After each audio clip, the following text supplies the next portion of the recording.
Ragu lagi untuk mengikutmu Yesus, tiada ku ragu lagi untuk melayanimu. Walau banyak rintangan dan badai pun menerpa, tiada ku ragu lagi untuk selamanya. Yesus, Yesus sahabatku, penolong dalam hidupku. Ku rindu semua orang mengenalmu. Engkau jalan kebenaran dan memberi hidup yang kekal. Orang yang percaya pada, sekali lagi, tiada ku ragu lagi, haleluya, tiada ku ragu lagi untuk mengikutmu Yesus, tiada ku ragu lagi untuk melayani. Walau banyak rintangan dan badai pun menerpa, tiada ku ragu lagi untuk selamanya. Yesus, Yesus sahabatku, amin. Ku rindu semua orang mengenalmu. Jalan kebenaran, haleluya, bagi setiap orang yang percaya pada, bagi setiap orang yang percaya padamu, bagi setiap orang yang percaya pada, haleluya. Tuhan Yesus terpujilah Engkau, amin. Haleluya, puji Tuhan. Shalom. Haleluya. Bapak Ibu yang saya kasih dalam Tuhan Yesus Kristus, hari ini kita mau rayakan di mana Tuhan Yesus naik ke surga. Kita menjadi orang-orang yang tampil lebih dari seorang pemenang karena Tuhan Yesus, amin. Semua kalau bisa kita lakukan di dunia ini bukan karena kuat dan hebat kita, tetapi semua karena anugerah Tuhan. Mari kita menjadi umat-umat Tuhan juga bangkit. Kita mau tinggalkan hidup yang lama, kita mau mengikut jejaknya Tuhan, kita mau semakin dipenuhi dengan kuasa roh Tuhan. Mari Bapak Ibu kita tundukkan kepala, kita undang Tuhan hadir di tempat ini. Tuhan menjamah setiap pribadi kita. Haleluya. Bapa kami dalam sorga, terima kasih buat hari ini. Terima kasih buat kebaikan-Mu. Terima kasih buat anugerah-Mu. Terima kasih Tuhan untuk hidup yang Tuhan sudah beri kepada kami. Dan sekarang Tuhan kami memperingati hari di mana Tuhan Engkau naik ke sorga, mempersiapkan tempat di mana kami akan kembali bersama dengan Bapa di sorga, masuk di dalam kerajaan 1000 tahun damai. Kami mau Tuhan, kami tetap setia sampai akhir, sampai Tuhan datang menjemput kami. Terima kasih Tuhan, saat ini kami mau semakin hari hidup kami dekat kepada Tuhan. Kami mau hidup kami semakin mengenal kehendak Tuhan, menikmati sisa-sisa waktu ini untuk tetap hidup di dalam perkenanan-Mu Tuhan. Terima kasih Tuhan, kami seluruh umat Tuhan siap beribadah. Berkatilah ibadah kami dari awal sampai akhirnya. Biarlah nama Tuhan yang dipuji dan dipermuliakan. Terima kasih Tuhan, kami mau lebih lagi mengasihi Tuhan. Kami mau lebih lagi memuji dan menyembah Tuhan. Di dalam nama Yesus, semua umat Tuhan, mari sama-sama katakan amin. Haleluya. Bapak Ibu yang saya kasih dalam Tuhan, saya juga tetap akan mengundang Bapak Ibu semua kita tetap berdiri. Ketika itu memuji Tuhan, kita benar-benar bersuka cita. Kita tampil menjadi seorang pemenang. Kita umat-umat yang sudah ditebus oleh Tuhan. Kita harus lebih lagi bersuka cita karena Tuhan kita hidup naik ke surga. Amin. Amin.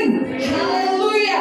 Dengarkanlah suara Nafiri memanggil semua umatnya untuk kita kembali kepada jalan yang benar. Haleluya. Biarlah api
begitu bangga kita menjadi anak-anak Tuhan. Amin. Mari kita nyanyikan pujian ini. Haleluya. Sungguh Allah kita luar biasa hebat. Haleluya. Terpujilah Engkau Tuhan. Semua mari sama-sama katakan. Pada siapa kau bandingkan perbuatannya yang hebat. Katakan sama-samanya. Ada. Haleluya. Amin. Kerajaannya yang terbesar akan tergoyahkan. Semua nafsu mendengar nama Tuhan, sorak kemenangan.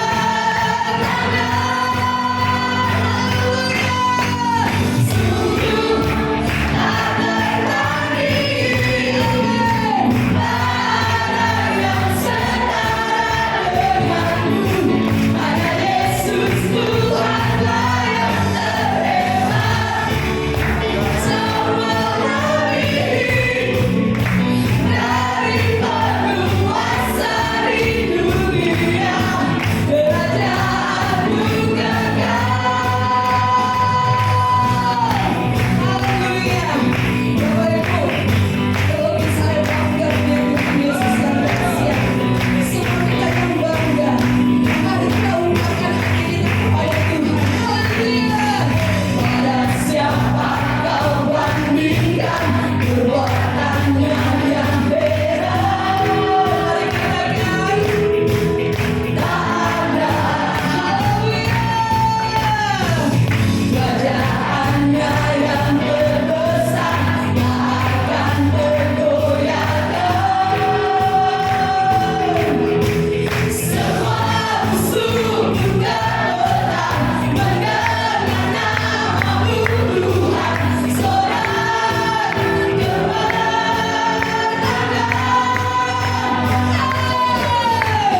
Sungguh tak tertandingi pada yang setara denganmu. Hanya Yesus Tuhanlah yang terhebat. Jauh lebih dari penguasa di dunia, kerajaan-Mu kekal. Sama-sama. Sungguh tak tertandingi pada yang setara denganmu.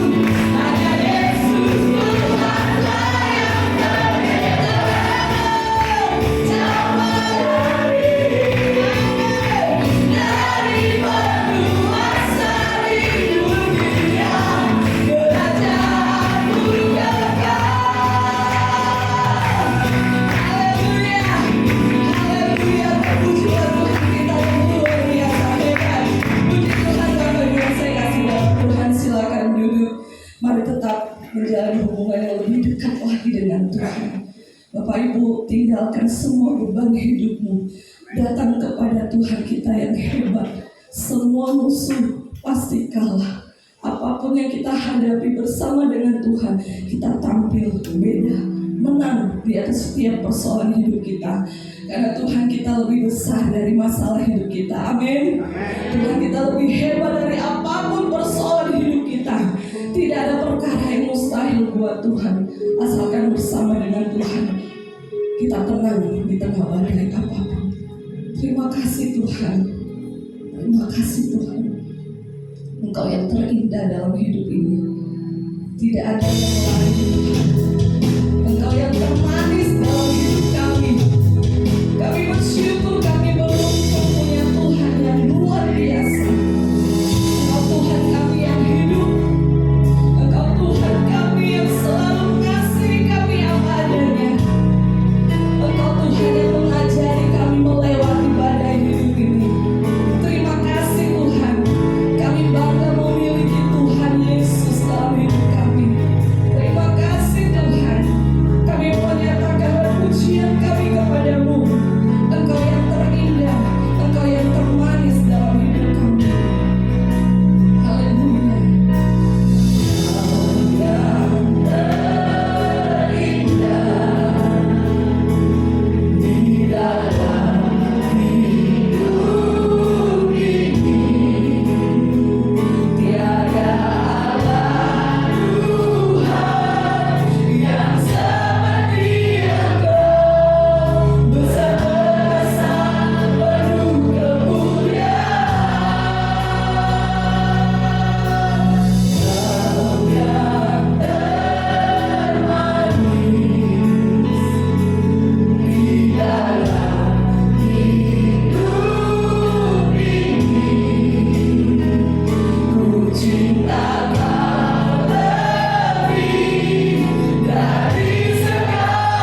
mana kami berada hari ini. Di hadapan Tuhan kami berdiri, di hadapan Sang Pencipta langit dan bumi. Kami ada di hadapan-Mu. Sebagaimana kami ada, itu karena anugerah-Mu Tuhan. Kami bukan siapa-siapa. Kami ada setitik debu di hadapan Tuhan. Hidup kami ada seperti uap yang begitu singkat, yang hari ini ada sebentar lenyap. Demi nama Yesus Kristus, Tuhan kami, Allah kami, Bapa yang di surga yang kudus dan yang mulia, terimalah hidup kami. Inilah jiwa, hati dan roh kami. Kami bawa sebagai persembahan. Kami persembahkan dengan tulus dan rendah hati. Kiranya Tuhan dengan anugerah dan kemurahan-Mu, Engkau terima kami. Kami kembali, kami berasal dari Tuhan. Kami kembalikan segala hormat kemuliaan, semua hak kami persembahkan di atas mezbah-Mu. Datanglah Roh Kudus, berikan api yang melawat, api yang membakar persembahan-persembahan kami. Di dalam nama Yesus, penuhi kami dengan Roh Kudus, sebab kamilah rumah-Mu, kamilah bait suci kediaman-Mu.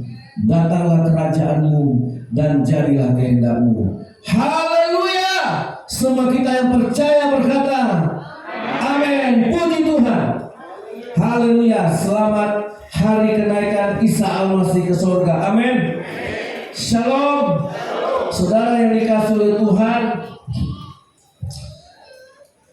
tadi pagi saya sudah melayani di Kabut. Kita sudah mulai tadi jam 7:30. Saudara yang dikasihi oleh Tuhan, hari ini kita siapkan hati kita, tempat di mana yang terbaik.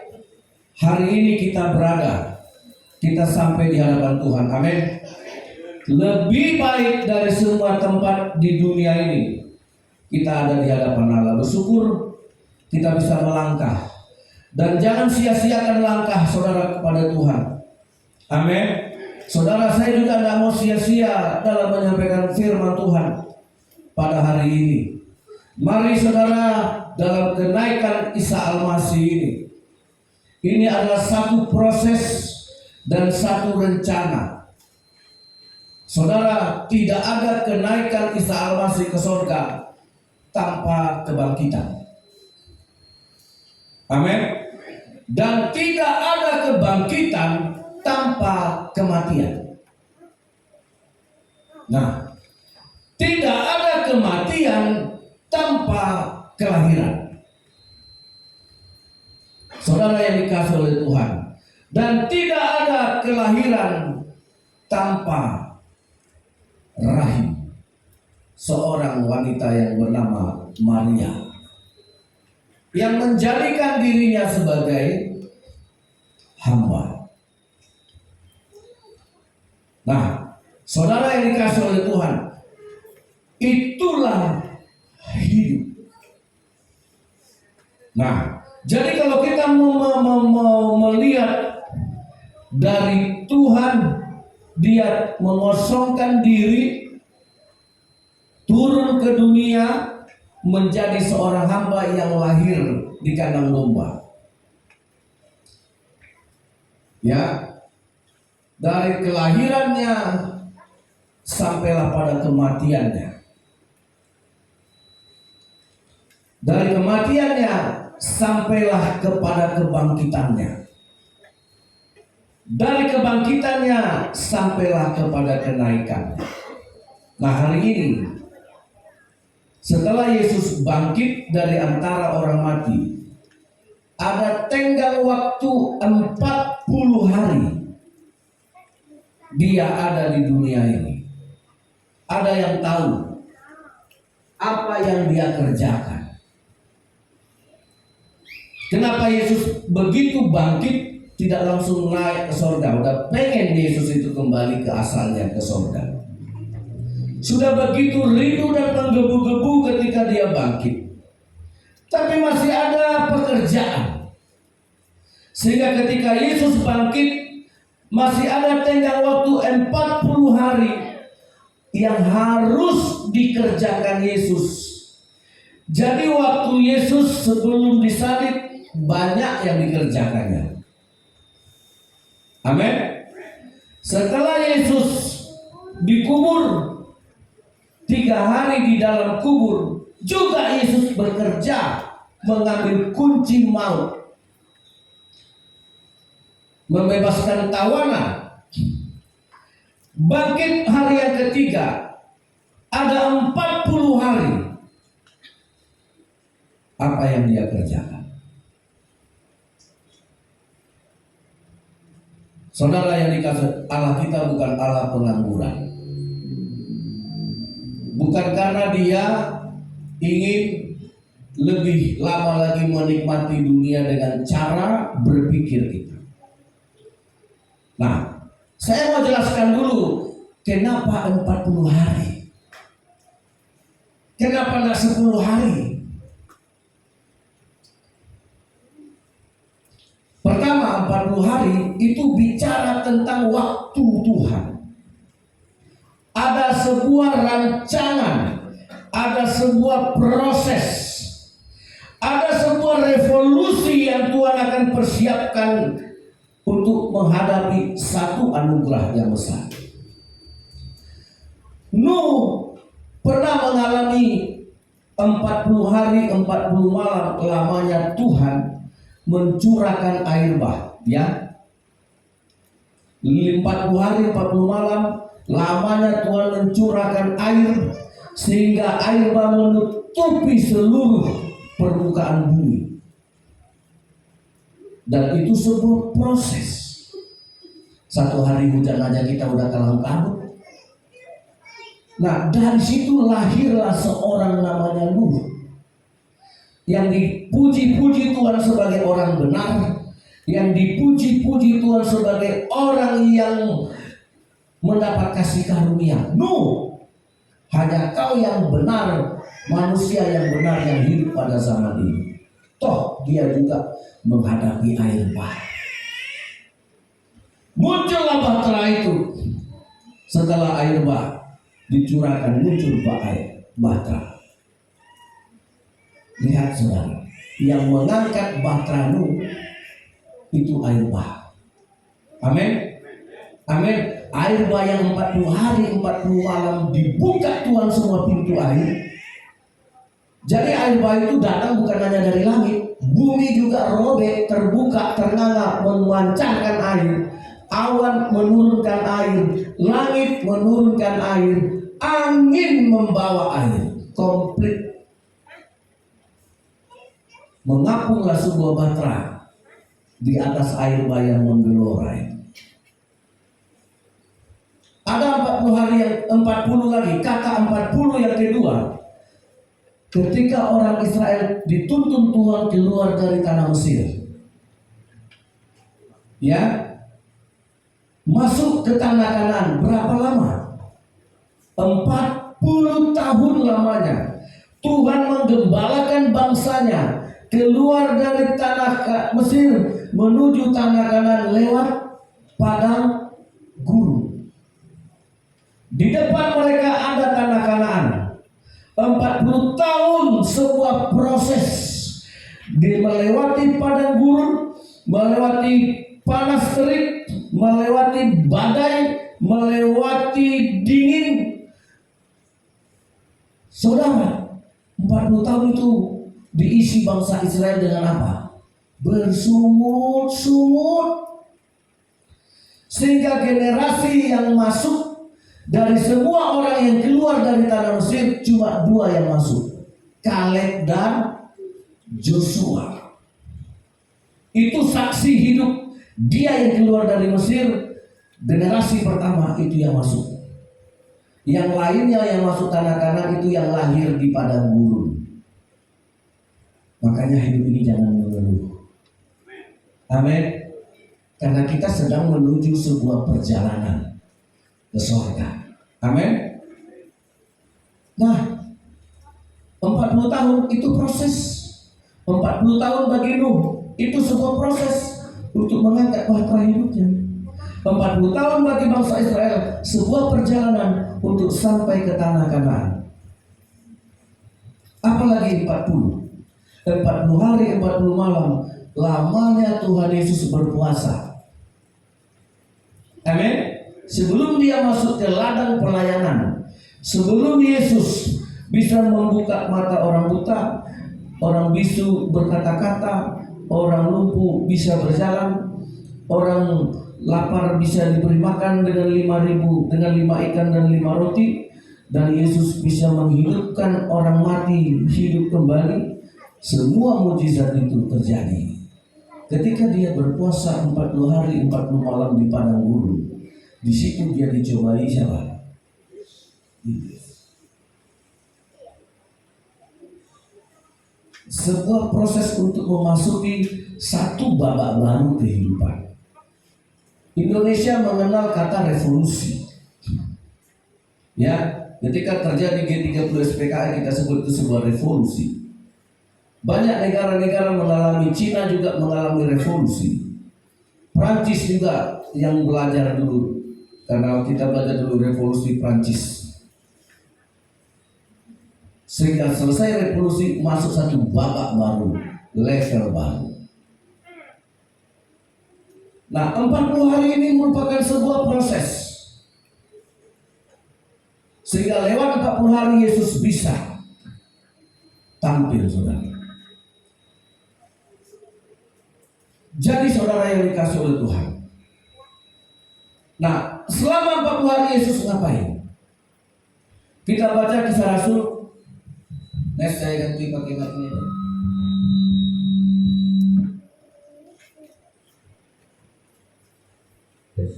Cek. Apakah? Oke. Thank you. Makasih. Kisah Para Rasul pasalnya yang ke-1. Nah, kita baca berganti-gantian. Saudara, nanti jam 10 saya selesai, Pak. Saya baca ayat 1, saudara baca ayat 2. Nanti sampai ayat ke-9. Saya berharap kita semua mau membaca. Roh Kudus dijanjikan, hai Theophilus, dalam bukuku yang pertama, aku menulis tentang segala sesuatu yang dikerjakan dan diajarkan Yesus. 2, 3.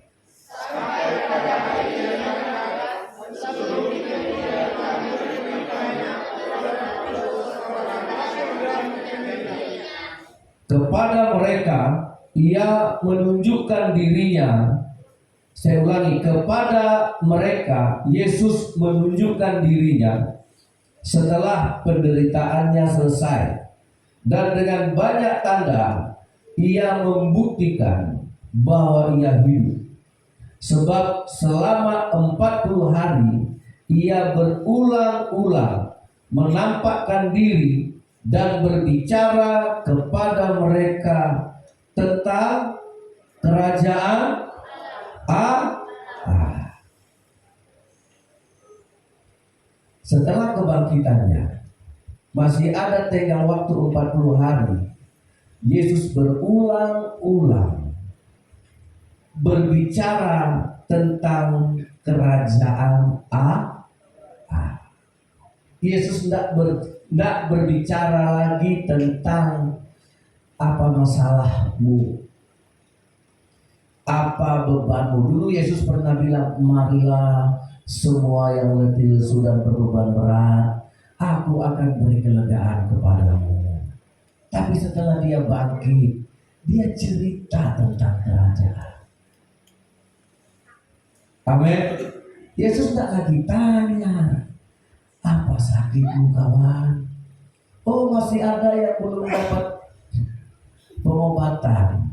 Oh, masih ada sisa orang yang belum disembuhkan Yesus. Mumpung Yesus masih ada, terus dia balik lagi mengerjakan. Mana yang sakit yang kemarin gak sempat kusembuhkan? Mana kemarin yang susah yang gak sempat kubesuk? Mana kemarin yang gak sempat kukunjungi? Mana kota kemarin, rumah kemarin yang gak sempat kudatangi? Mumpung masih ada.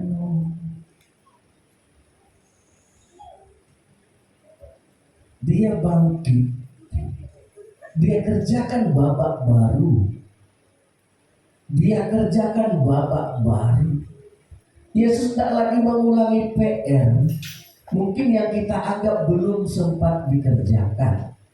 Mungkin bagi kita terluput dari Yesus yang selama 3,5 tahun bekerja siang malam. Saudara, tidak ada itu lagi yang diulang Yesus. Karena dia sudah bangkit sebagai orang yang sudah mengalahkan maut, yang sudah mengalahkan dosa, yang sudah mengalahkan iblis. Di alam maut ketika Yesus masuk ke dalam kubur itu iblis gemetar. Itu iblis ketakutan. Sama dengan iblis yang mau diusir Yesus di pekuburan Gadara, 2.000 setan gemetar. Mereka bilang, anak Allah, belum waktunya kau menghakimi kami, belum waktunya kau menghukum kami. Iblis tahu. Nah, apa Yesus? Dia menyampaikan kerajaan surga. Amin. Saudara, berhenti. Dunia ini menyita pikiranmu. Saudara, izinkan Tuhan ambil alih hidup kita.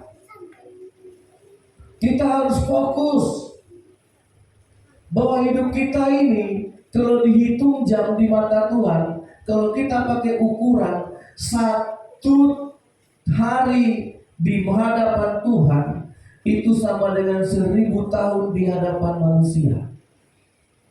1.000 tahun bagi manusia itu seperti 1 hari di hadapan Tuhan. Jadi berapa jam kita hidup di depan Tuhan?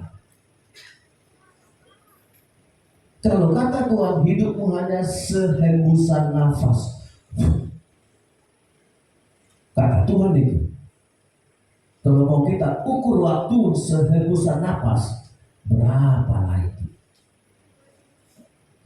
Nah, Alkitab juga mengatakan hidupmu itu seperti uap yang nempel di tutup panci. Ibu-ibu pernah masak nasi, walaupun pakai magic cook tetap ada uap. Ya, berapa lama uap itu bertahan di atas tutup itu? Begitu kita buka ini ya, sebentar kita lihat udah meleleh. Jadi waktu ini saudara, nah kalau kita pakai hitung dari kita tarik dari 1.000 tahun bagi manusia 1 hari bagi Tuhan, itu hidup kita tidak sampai 6 jam. Tidak sampai. Apa mau kita megahkan? Kalau hari ini kita harus fokus kepada kerajaan surga. Ada amin? Nah, saya kasih 2 contoh. Dari sekian kali Yesus berulang-ulang kali setelah dia bangkit dari kubur, ya peristiwa apa yang dikerjakan Yesus yang berkaitan dengan kerajaan Allah? Ya, pertama, saudara lihat dalam kitab Lukas pasalnya yang ke-24. Ini peristiwa setelah Yesus bangkit dari antara orang mati. Dia menemui 2 orang muridnya yang sedang berjalan ke Emmaus. Di situ Yesus bersama-sama dengan mereka. Ayat 45 sudah dapat? Nah, lalu Yesus membuka pikiran mereka sehingga mereka mengerti kitab suci. Kenapa ini perlu? Saudara yang sering membaca Alkitab, apa masalah Yesus dengan murid-muridnya? Sebelum Yesus mati, Yesus lalu bilang begini, kenapa kamu kurang percaya? Kenapa kamu masih kurang percaya juga? Kenapa itu menjadi sebuah keluhan? Jadi Yesus itu tidak lagi membereskan masalah kebutuhan. Ada satu yang di hadapan Tuhan. Orang masih belum mengerti kitab suci. makanya akan sulit bagi saudara. Tolong saudara, kita udah semenjak COVID kita kan udah rajin baca kitab di kebaktian-kebaktian. Sehebat-hebatnya engkau membaca, ketika engkau membaca Alkitab mesti belepotan juga. Yang nggak ada ditambahkan. Yang dibaca masih banyak yang keliru. Tidak mudah. Itu baru membaca. Saudara, nah ini pekerjaan Yesus setelah bangkit tentang kerajaan sorga. Dia perlu membuka pikirannya untuk mengerti kitab suci. Saudara, nah sekarang apakah kita sudah ada pada tahap ini? Apakah Yesus yang bangkit itu sudah mengerjakan ini di dalam diri kita? Sehingga banyak orang Kristen buta sekali dengan firman, tidak suka, tidak mau peduli dengan firman, tidak cinta, tidak tidak terbuka. Begitu lihat firman Tuhan bawaannya ngantuk. Begitu dengar firman Tuhan bawaannya boring, malas. Hei, ini yang mau dikerjakan Tuhan setelah dia bangkit. Amin. Saudara, jadi kalau gereja engkau tidak pernah terbuka dengan firman Allah, nggak pernah firman Allah itu tersingkap. Saudara yang dikasih Tuhan, kemarin di penjara habis ibadah pendalaman Alkitab, seorang datang sama saya. Pak, saya dulu sempat melayani Tuhan. Saya dulu tangan kanannya pendeta. Ya, jadi saya tanya tangan kirinya siapa? Tapi satu hari Pak, saya kecewa sama Tuhan karena ada permintaan saya yang tidak dijawab Tuhan. Jika akhirnya dia tinggalkan pelayanan, dia tinggalkan gereja. Dan akhirnya dia jatuh dalam dosa, masuk penjara. Nah setelah di penjara, ketika saya ajar mereka untuk selalu baca kitab, kami di penjara.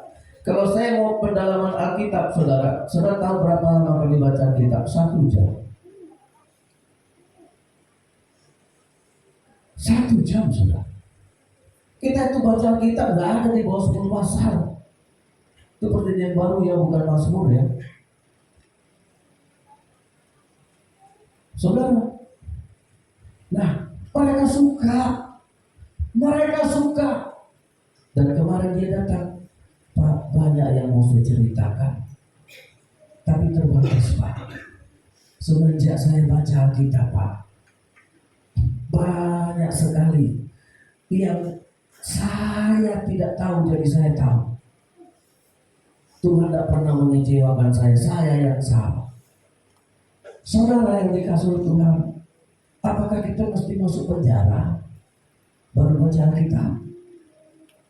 Yusuf Roni punya kesaksian 6 tahun dia di penjara. Selama di penjara dia terhitung sebagai narapidana supersik. Dulunya yang ada supersik, karena sekarang nggak tahu. Disangkanya supersik itu martabak pakai keju dan coklat. Ya, kalau ada yang tahu supersik saya kasih 1 juta. Anak-anak sekarang nggak ngerti. Nah, tidak boleh bawa apa-apa kecuali Alkitab. Dari sekolah teologi dia diciduk, dia ditangkap. Apa kata Tuhan tidak mengizinkan aku dididik jadi hamba Tuhan lewat sebuah sekolah teologi. Tuhan mau didik langsung anaknya ini. Istri Pak Yusuf Roni lanjut STT sampai tamat jadi sarjana teologi. Sang suami masuk ke penjara 6 tahun di penjara. Tidak ada buku yang dibaca selain Alkitab. Dan dia berhasil menamatkan Alkitab 25 kali selama 6 tahun. Siapa yang sudah membaca Alkitab dengan tamat? Haleluya. Berapa kali? Udah 25. Nah, kalau kurang waktu pergilah ke penjara, pasti banyak waktu. Nah, di antara itu masalah. Tuhan tidak mengizinkan aku meraih gelar di sekolah teologi. Hanya Alkitab itu yang diulang-ulangnya. Kalau 25 kali dalam 6 tahun, berarti 1 tahun berapa kali? Dalam 1 tahun dia tamat 4 kali. Nah, kalau 4 kali dia tamat dalam 1 tahun, berarti 1 hari setiap kali dia baca, paling tidak dia baca itu 30 pasal. Karena 1 tahun itu kita baca tamat cuma 3 pasal. Kita baca 6 pasal berarti 6 bulan. Jadi saudara, di situ terbuka. Dan ini yang dipersiapkan Tuhan untuk apa? Karena Yesus punya pesan yang tidak bisa terbantahkan. Aku pergi ke rumah Bapa untuk menyediakan tempat bagimu. Jangan gelisah hatimu. Aku ke rumah Bapa untuk menyediakan tempat bagimu. Amin. Amin. Nah, siapamu ini? Orang yang dikerjakan Yesus pikirannya, yang dibukakan pikirannya untuk mengerti, untuk suka, untuk cinta dengan kitab suci. Amin. Ya, itu yang dikerjakannya. Nggak ngerjain dapur kita lagi. Karena ini pekerjaan Yesus setelah kebangkitan. Jangan suruh lagi Yesus mengurusi dapur. Saudara yang dikasih oleh Tuhan, izinkan Tuhan mengambil alih semua. Mari kita fokus. Karena kalau ada kelahiran pasti ada kematian. Kalau ada kematian harus terjadi pasti kebangkitan. Kalau ada kebangkitan pasti kau naik ke surga. Ngapain ke surga? Karena Tuhan sudah sediakan tempat. Amin. Nah itu aja, Zoe itu begitu. Rancangan Tuhan itu begitu. Nah pekerjaan Yesus yang kedua apa? Ya, Yohanes pasal yang ke-20.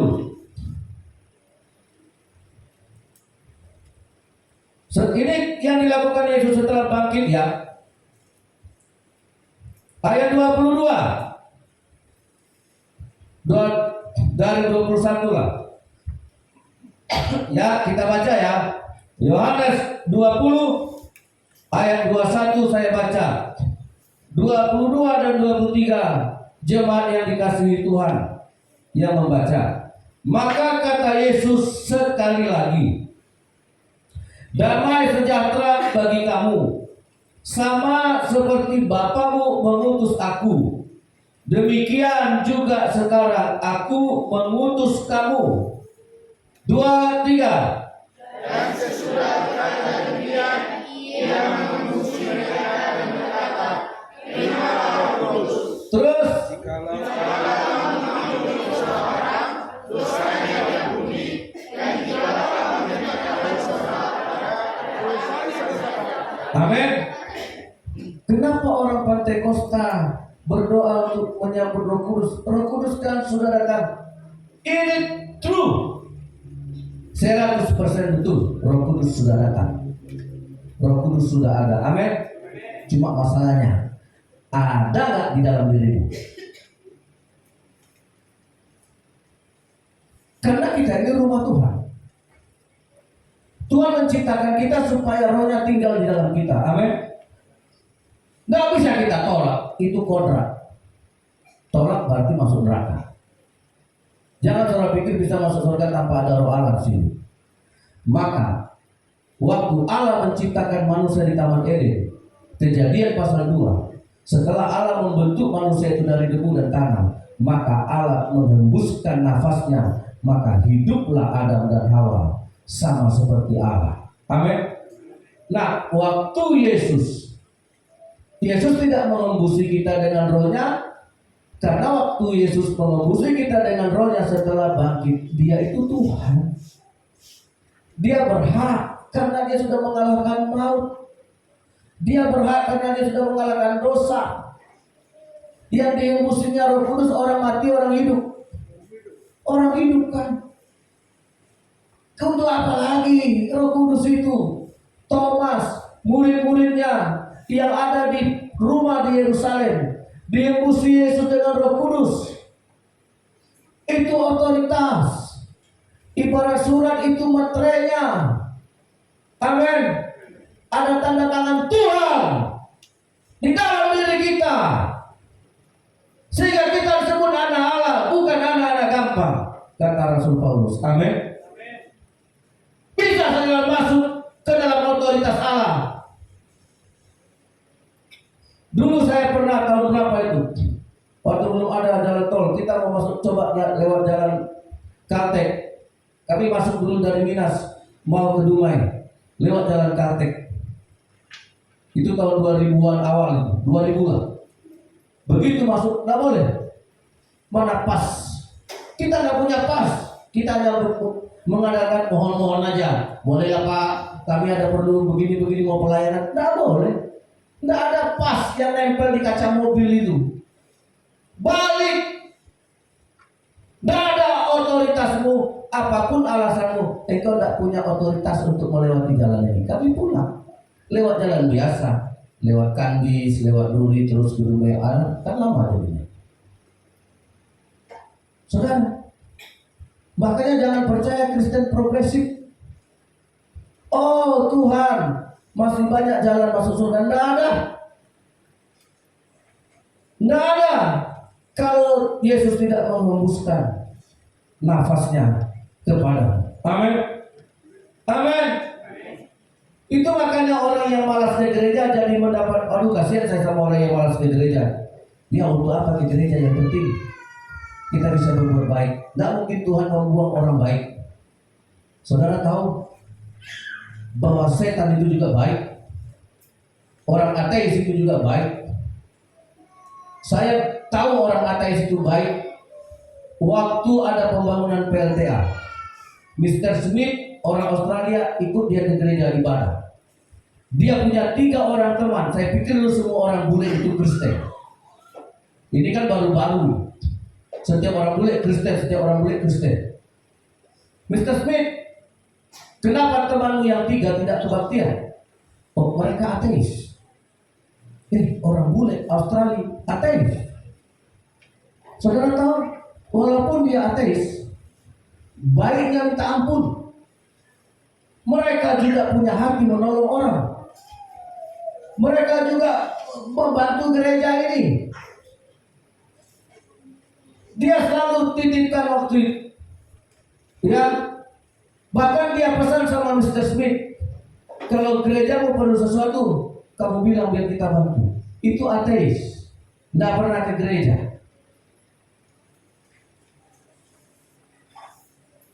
Saudara, Warren Buffett, orang terkaya kedua setelah Bill Gates. Bill Gates itu punya hati dermawan itu gara-gara Warren Buffett. Orang kedua lebih dermawan daripada si Bill Gates. Sehingga satu hari dia bilang sama Warren Buffett, yang membuat Bill Gates itu mau menolong orang-orang kanker rumah sakit itu Warren Buffett. Ateis. Saudara jangan bilang Bill Gates itu anak Tuhan. Dia tidak percaya Tuhan.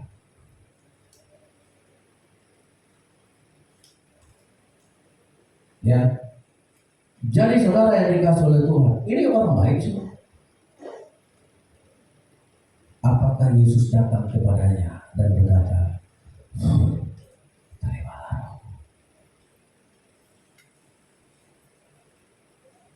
Kita diselamatkan karena beriman kepada Yesus. Karena sorga itu otoritas. Makanya Yesus bangkit dari antara orang mati. Dia cerita tentang kerajaan sorga. Kerajaan sorga ada pemiliknya. Kerajaan sorga itu ada rajanya.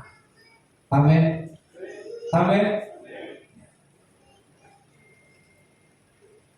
Nah, jikalau kamu mengampuni dosa orang, dosanya diampuni. Jika kamu menyatakan dosa orang tetap ada, dosanya pun tetap Ini otoritas. Ini otoritas. Ini bicara tentang kuasa. Jadi saudara yang dikasih oleh Tuhan, ya,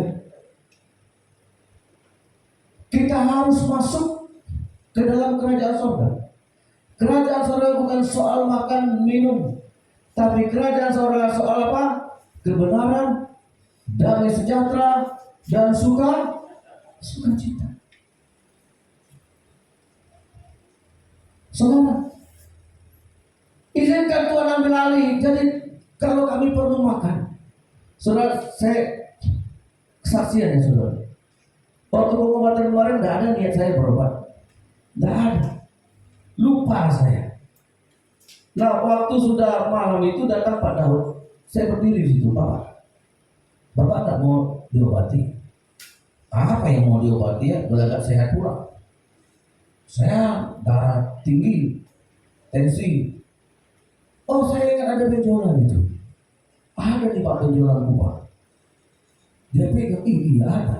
Terus bisa ini diangkat? Bapak mau ini diangkat? Mau. Berapa lama? Paling 10 menit. Ini kan udah pernah saya bawa ke rumah sakit. Jumpa dengan dokter bedah suami ini. Dia bilang, begitu dia lihat, dia pegang 9 juta. Nggak masalah uang sih sebenarnya. Cuma begitu lihat benjolan ini dia terbayang 9 juta. Nggak tahu kalau besarnya lebih banyak, nggak tahu berapa lagi. Ya sudah. Adik ponakan saya si Koko bilang, tulang operasi aja. Nantilah. Datang Dora adiknya. Udah tulang kalau si Koko udah suruh operasi, jangan pikirkan biayanya. Iya aku tahu. Ya, saudara, tapi saya nggak mau. Berjalan waktu, ya nantilah. Akhirnya mereka bilang, udah tulang masuk BPJS, ambil kelas 1, Koko yang bayar bulanannya. Saya juga nggak mau saya. Saudara, berjalan waktu terus sampai kadang-kadang kebaktian keluar rumah tangga, saya nyadar itu udah sakit. Saya beriman begini, ini harus hancur dalam nama Yesus. Saudara tahu bagaimana cara saya? Saya beli counterpane, saya beli hot cream yang panas itu, saya oles, saya suruh benain pecah. Tanya itu yang besar itu, 70 kilo beratnya. Saya tidur di bawah, dia duduk di atas tempat tidur. Dia sambil main HP. Dia engkol itu, terus. Saya berharap hancur. Makanya waktu dokter itu bedah kemarin, Pak ini udah berserak. Begini gara-gara kaki benaya. Datang ke Enos, biar Enos Pak, tidak mempan. Kau terlalu ringan. Waktu dia dokter tunjukkan sama saya itu udah berserak. Makanya saya dioperasi itu lama, dipotong. Sudah tahu, pas dipotongnya tidak di area yang kena bius. Saudara tahu itu sakitnya, langsung terangkat. Sakit Pak? Enggak, saya bilang. Saya takut dia batalkan. Dikit, sabar ya Pak. Sabar. Saudara, selesai saya lihat, waduh saya beres. Bagi saya saudara, biarlah Tuhan ambil alih. Ada waktunya. Amin. Ada. Kadang-kadang kita lupa dengan masalah kita, lupa dengan penyakit kita, lupa dengan kesusahan kita. Mari kita fokus sama Tuhan. Amin. Kalau kita fokus sama Allah, kita benar-benar, kita sungguh-sungguh arahkan hidupmu kepada panggilan sorga, kepada kerajaan sorga. Jangan lagi menoleh ke belakang. Amin. Ada masalah, yes. Ada penyakit, ya. Ada tanggung jawab, iya. Izinkan Tuhan ambil alih itu. Tidak perlu kita bersungut-sungut. Tidak perlu kita bersungut-sungut kapan Tuhan mau selesaikan itu. Yang penting aku sudah punya rumah di surga. Aku sudah punya tempat. Kita harus fokus kepada kerajaan surga. Kebangkitan Yesus mengajar kita untuk fokus kepada rumah Bapa yang disediakannya bagi kita. Udah selangkah lagi. Udah selangkah lagi. Amin. Selangkah. Yesus sudah 40 hari mengerjakan supaya murid-muridnya mengerti kerajaan surga. Supaya mereka tahu Yesus pulang menyediakan tempat. Kalau banyak orang Kristen masih belum mengerti, saya nggak tahu apa yang dikerjakan Tuhan dalam diri saudara. Apa yang sudah dikerjakan Tuhan. Sehingga ketika Yesus bicara surga, kita juga nggak ngeh. Kumpulkanlah harta di surga, kita juga nggak ngeh. Carilah dahulu kerajaan surga, kita juga nggak ngeh. Kerajaan surga bukan soal makan minuman, tapi damai, sejahtera, sukacita, kebenaran, kita juga nggak ngeh. Terus apa? Apa yang dikerjakan Tuhan? Masa Tuhan hanya kita suruh mengerjakan Tuhan akan masalahku. Ada masalah saudara, datang sama saya. Ada Pak Slitonga, ada Pak Watan, ada Pak Tulus. Tuhan sudah kasih kita untuk membantu, untuk saling menolong. Amin. Amin lah. Amin. Iya. Mari kita fokus pada kerajaan surga. Amin. Gereja ini keluarga kita. Saudara, itu makanya saya kemarin sharing, saudara. Ya, saya lihat orang Korea itu datang. Pak Daud itu punya anak 2, tamatan Amerika. Itu mau wisuda anaknya. Kenapa dia membuang dirinya di Indonesia? Dia punya negara lebih bagus. Dia punya ekonomi lebih bagus. Ini orang-orang yang sudah punya pandangan surgawi itu. Mereka saya lihat, saudara, jauh beda dengan mindset kita. Ya, saya lihat Menteri Pertanian, cucunya Surat disuruh negara yang bayar. Renovasi rumah dibebankan sama negara. Dia sewa pesawat jet pribadi, dia semua. Cucunya ulang tahun, dia ini orang udah kaya, uangnya banyak, mobilnya banyak. Saudara, dia renovasi rumah. Makanan Gojek, GoFoodnya setiap hari 3 juta, itu dicaskan kepada kas negara. Keterlaluan. Ini orang miskin. Ini bukan orang kaya. Saudara bayangkan, ucapan kayak gini mentalnya.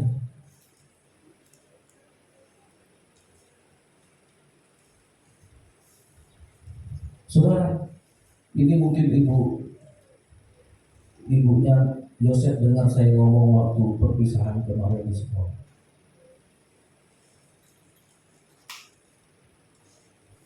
Ibu dengar kan? Sehingga nama saya di grup. Karena sekolah berharap uang perpisahan itu sekitar 450. Ketika semua dipaparkan sama kepala sekolah sama komite sekolah, saya berdiri paling pertama. Saya berdiri. Terima kasih Bapak Ibu guru yang tampan yang sudah mendidik anak kami. Saya bilang, pertama kali lagu himne guru, terpujilah wahai engkau Ibu Bapak Guru. Itu kami diperlombakan, saya bilang. Saya kelas 5 SD. Kami nyanyi memperlombakan lagu itu di Pekanbaru. Kampar dapat juara harapan 1. Bapak Ibu yang sudah mendidik anak kami, Tuhanlah yang membalas jasa. Jadi perpisahan kali ini kami tidak memberikan cendera mata sama guru kecuali sama sekolah. Mereka bilang apa? Pahit. Yang saya bilang itu pahit. Terus yang kedua, mengenai budget perpisahan, kita bikin ala kadang karena beras naik, minyak goreng naik, ayam naik. Karena saya baru beli ayam. Emas naik, emas terserah lah. Emas sudah 1.300 1 gram. Ya, yang baru beli emas, beli lah sekarang, nanti naik lagi. Soalnya saya tahu sudah, yang naik-naik itu saya tahu. Ya. Jadi kita bikinlah perpisahan sesederhana mungkin. Akhirnya inilah sejarah pertama SMP 1 perpisahan dengan budget 100.000 per orang.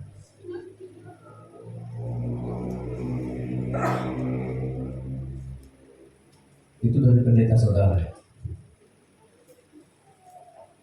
Habis rapat, saya salam gurunya. Saya datangi guru yang di depan saya salam. Terima kasih ya Pak Pasari. Alhamdulillah. Banyak guru-guru orang itu bilang, iya Pak. Saudara tahu, saya pulang rapat itu, mak kelilingi saya. Dia yang nggak kenal dan ditanya.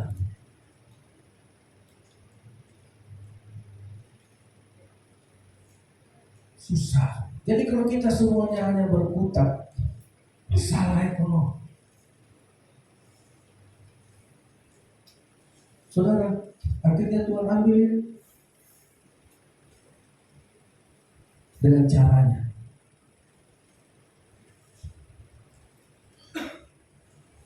Mau dipenuhi Roh Kudus? Amin. Nah, ini terakhir. Di mana Roh Kudus itu? Roh Kudus memang sudah ada. Roh Kudus memang sudah dicurahkan. Makanya mulai malam ini kita berdoa. Pertanyaannya, apakah Roh Kudus itu sudah ada di dalam diri kita atau belum? Firman itu adalah Allah.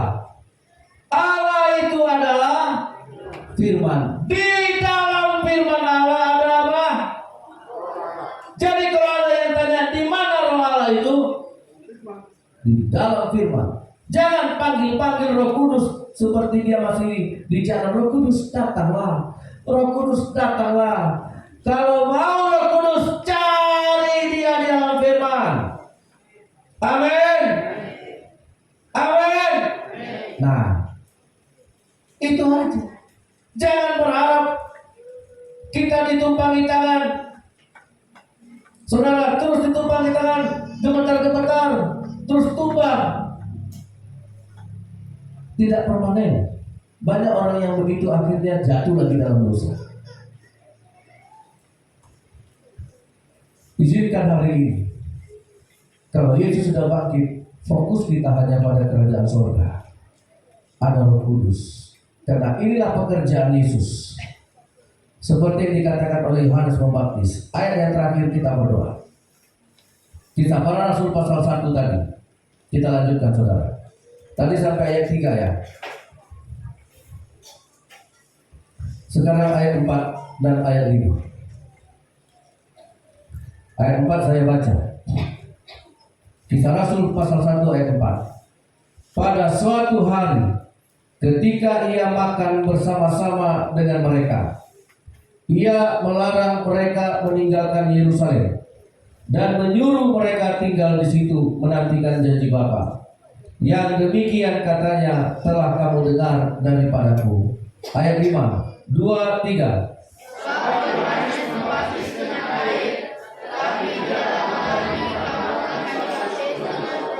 Amin. Ini target Tuhan. Yohanes membaptis kamu dengan air, tapi Yesus membaptis kamu dengan Roh Kudus. Ini pekerjaan Tuhan. Amin. Sudahkah Yesus menyembuhkan engkau? Pasti jawab sudah. Sudahkah Allah memberikan napas kepadamu? Pasti saudara jawab sudah. Pernahkah Allah menolongmu? Pasti saudara jawab pernah. Amin. Oh, Tuhan kasih saya jodoh Pak Pendeta. Yes. Tuhan kasih saya pekerjaan. Tuhan kasih saya napas. Good. Haleluya. Alhamdulillah, puji Tuhan. Tuhan baik. Tapi ada satu yang mau saya tanya. Sudahkah Tuhan memberikan Roh Kudusnya kepadamu? Kalau belum itu, semua yang saudara pernah terima sia-sia. Karena Yesus mau tidak hanya saudara sembuh dari penyakit. Karena Yesus tidak hanya menolong saudara supaya berhasil sukses dari orang kaya. Yang lebih penting, Yesus mau saudara berada di rumahnya bersama dengan dia. Itu kemauan Tuhan. Amin. Amin. Kita berdoa.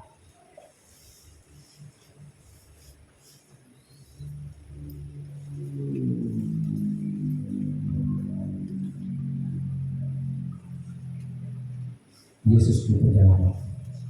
Tiada yang seperti itu. Jadikan lagu ini sebagai doa kita. Haleluya. Tundukkan kepala saudara. Lupakan semua masalah duniawi, masalah dapur, masalah ekonomi, tinggalkan. Biarlah itu Tuhan ambil alih. Yesus sekarang bangkit. 40 hari dia bekerja untuk meyakinkan kita akan kerajaan surga, untuk membuka pikiran kita supaya kita mengerti kitab suci. Haleluya. Ini pekerjaan Yesus buat kita. Yesus, Engkau juru selamatku. Haleluya. Yesusku, penyelamatku, tiada yang seperti Engkau.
kebangkitan. Tuhan memberikan roh-Nya supaya kau mengerti kerajaan sorga, supaya kau mengerti kebenaran. Tuhan memberikan roh-Nya supaya kau mengerti hidup yang kekal, tidak hanya mengerti tentang dapur dan ekonomi. Haleluya! Datanglah Roh Kudus, urapilah kami. Come, Holy Spirit, come. Penuhi kami dengan Roh-Mu yang kudus, supaya kami mengerti bahwa Yesus ke surga menyediakan tempat bagi kami, supaya dunia tidak lagi menjadi segala-galanya bagi kami. Kami siap kapanpun meninggalkan dunia ini. Kami rela kapanpun harus meninggalkan dunia ini, karena kami tahu, roh kami, jiwa kami mengerti bahwa Yesus ke surga menyediakan tempat bagi kami. Ampunilah kebodohan kami yang terikat dengan roh dunia, patahkan dalam nama Yesus. Yang terikat dengan roh dunia, roh perbudakan dunia, patahkan dalam nama Yesus. Yang terikat dengan roh mamon, roh mamon, patahkan dalam nama Yesus. Dunia ini bukan segala-galanya. Haleluya. Terimalah karya kebangkitan Yesus yang menyelamatkan kita, sehingga kita mengerti kerajaan surga, sehingga kita tahu harta kita ada di surga, rumah kita ada di surga, Yerusalem baru. Haleluya. Amin. Tuhan memberkati. Shalom.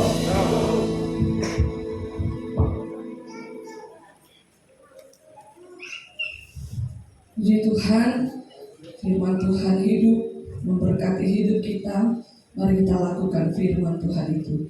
Mari Bapak Ibu yang saya kasih dalam Tuhan, kita mau mengembalikan milik Tuhan. Mari kita sama-sama berdoa agar apa yang sudah kita lakukan ini menjadi berkat untuk kemuliaan nama Tuhan. Bapa kami di dalam sorga, terima kasih. Terima kasih untuk semua kasih karunia-Mu, anugerah-Mu yang kami nikmati, yang kami rasakan, dan yang akan senantiasa kami rasakan ketika kami bersama dengan Tuhan. Tuhan, kalau hari ini kami masih diberi kesempatan untuk kami dapat mengembalikan milik Tuhan, yang bukan karena kami, semua karena Tuhan. Kami bisa mendapatkan, kami bisa menikmati karena Tuhan. Biarlah kami juga ingat akan Tuhan. Kami melakukannya karena kasih kami kepada Tuhan, bukan karena hebat kuat kami, betapa besarnya banyaknya yang kami miliki. Itu semua dari Tuhan. Biar kami juga ingat, kembalikan, dan kami pakai untuk menopang pekerjaan Tuhan yang ada di muka bumi ini, khususnya di kota Bangkinang ini. Tuhan, tolong biarlah persembahan milik-Mu yang kami kembalikan ini menjadi berkat dan terlebih lagi berbau harum di hadapan Tuhan. Terima kasih Tuhan, kami siap melakukannya, kami siap mengembalikan milik Tuhan. Semua yang percaya, mari sama-sama katakan amin. Haleluya. Kita akan mengembalikan milik Tuhan sambil kita nyanyikan suatu pujian. Bila topan keras melanda hidupmu, kita ingat dan itulah berkat yang sudah kita terima dari Tuhan Yesus. Haleluya.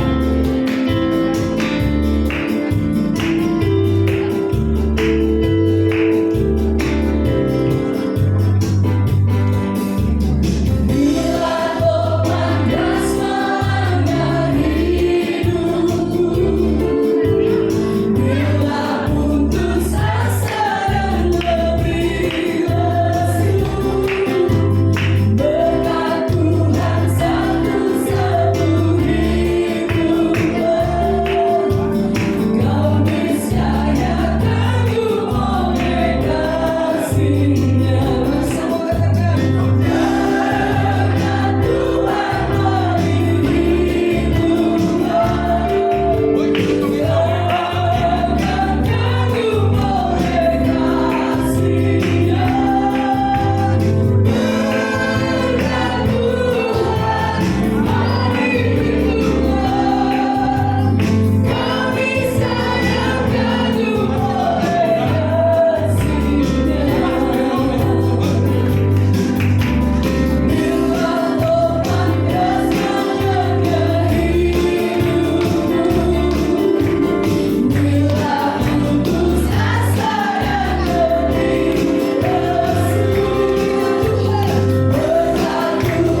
Saudara,